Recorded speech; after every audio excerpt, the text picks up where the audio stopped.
안녕하세요. 리엔기 부동산입니다. 토론토 주택이나 콘도를 구매하시는 분들 중에 은행 융자 없이 현금으로 사시는 분들은 아주 적습니다.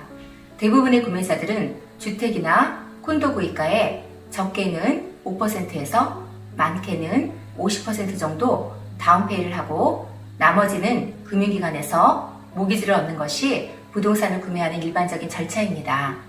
캐나다에서 모기지란 콘도나 주택을 사기 위하여 금융기관으로부터 대출을 받는 것을 말합니다.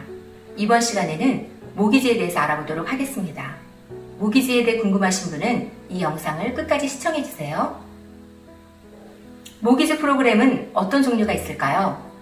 일반 모기지 프로그램은 직장을 다니거나 개인 사업을 하는 경우에 해당되는 모기지입니다. 소득을 증명해야 합니다. 이민자 모기지 프로그램은 이민 온 지 일정 기간 내에 정해진 다운 페이먼트를 하는 경우 소득의 여부에 관계없이 대출해지는 모기지 프로그램입니다. 현재는 이민자도 소득을 증명하여야 모기지를 얻을 수가 있습니다. 비거주자와 유학생 모기지 프로그램은 한국의 소득과 연계하여 대출해주는 모기지 프로그램으로 캐나다에 소득이 없어도 한국에서의 소득이 증명되면 모기지를 받을 수 있는 프로그램입니다. 배우자 보증 모기지 프로그램은 배우자의 소득을 증명할 수 있다면 가능한 모기지 프로그램입니다. 부부 중 한 사람이 자녀의 유학을 위해 모기지를 얻는 경우 유용합니다. 일반 모기지와 고부채 모기지는 어떻게 다른가요? 일반 모기지는 부동산 감정평가 금액의 80% 미만을 대출하는 것을 말합니다. 고부채 모기지는 부동산 감정평가 금액의 80% 이상을 대출하는 것을 말합니다. 일반 모기지보다 이자율이 높으며 모기지 보험을 반드시 들어야 하므로 추가적인 비용이 들어갑니다. 모기지 이자율은 어떤 종류가 있을까요? 고정금리는 일정 기간 동안 금리가 변동되더라도 정해진 금리로 모기지를 갚는 방법입니다. 고정금리의 경우 부동산 처분 시 기존의 모기지를 새로 구입한 부동산으로 이전할 수 있는 장점이 있습니다. 변동금리는 중앙은행에서 발표되는 금리에 연동되어 대출금리가 수시로 바뀌는 모기지입니다. 일반적으로 금리가 인상되리라 예상되면 변동금리를 고정금리로 전환하실 수 있는 장점이 있습니다. 하지만 고정금리에서 변동금리로 바꾸는 것은 허용하지 않습니다. 이자율이 하락할 경우 변동금리가 유리하며 반대로 이자율이 상승할 경우 고정금리가 유리합니다. 이자율은 은행마다 다르므로 여러 은행을 비교한 후 가장 좋은 조건을 선택하셔야 합니다. 변동금리가 유리한지 고정금리가 유리한지는 단정하기 어렵습니다. 미래의 경제 상황을 예측하기가 어렵기 때문입니다. 모기지를 중도 해약하면 어떻게 되나요? 계약기간 내에 중도 해약 시 페널티를 내셔야 합니다. 변동금리는 3개월 모기지의 이자분만 내면 되지만 고정금리는 잔여 계약기간의 금리 차액을 모두 합산하여 페널티를 내야 하므로 위약금이 변동금리보다 큽니다. 상환기간과 계약기간은 어떻게 되나요?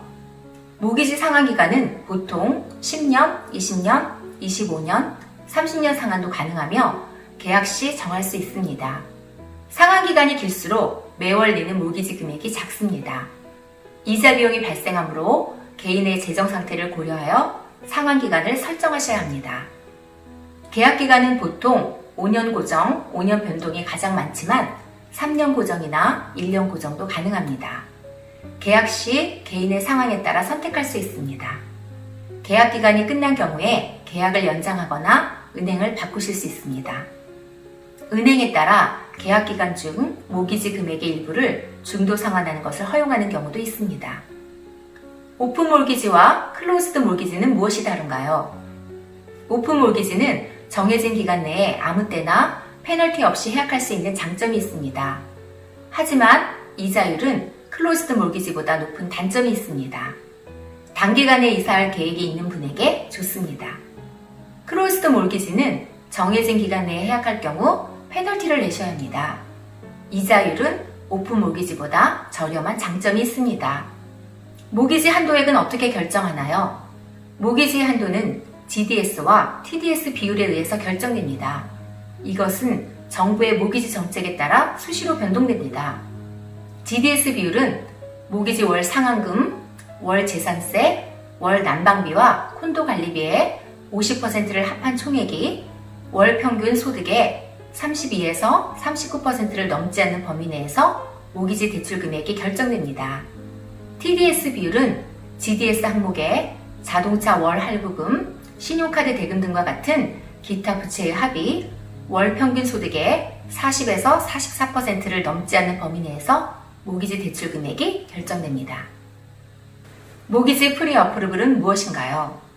모기지 사전 승인을 받는 경우 이자율이 올라가도 변동 전의 이자율로 적용받을 수 있는 장점이 있으며 주택이나 콘도 구입 시 구매자의 가능한 예산을 미리 알아보는 데 유용합니다. 은행에 따라 모기지 사전 승인은 3개월에서 6개월간 유효합니다. 모기지 사전 승인이 모기지를 보장하는 것은 아닙니다. 비록 모기지 프리 어프루블을 받았더라도 모기지 정책이 바뀌었거나 개인의 재정 상태가 바뀐 경우 모기지가 거절될 수 있습니다. 신규 콘도 분양 시 빌더가 계약자에게 콘도를 살 수 있는지 여부를 판단하기 위하여 요구하기도 합니다. 모기지를 받기 위해서 어떤 서류가 필요하나요? 모기지를 받기 위해서는 소득을 금융기관에 증명해야 합니다. 개인에 따라서 추가 서류가 필요할 수 있습니다. 다음과 같은 서류가 필요합니다.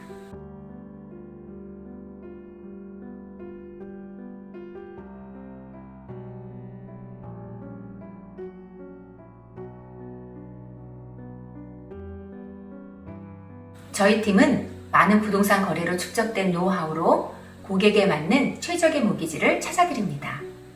구독과 좋아요는 좋은 컨텐츠를 만드는 데 큰 힘이 됩니다. 감사합니다.